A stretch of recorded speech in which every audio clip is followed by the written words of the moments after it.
Hello everyone, in this video I'm going to show you how to withdraw money from Square. So all you need to do is to open Square and then log into your account and then go to banking and then balances.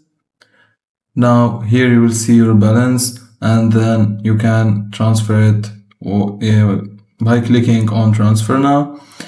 In order to transfer, you need to link your bank account or your debit card, and this is how you do it. You press on the gear icon here and then press on transfer settings, and here you can see linked accounts, link a debit card or link a bank account. You press on either of those, whatever you choose, and then you follow the prompts. And also you can make transfer schedule automatic or manual as you wish. And then you can also manipulate transfer speed, and you can see business days and everything, and that's it. And then if you want to transfer, as we said, you just after linking your account, you can input how much you want to transfer and then press on transfer now, and that's it.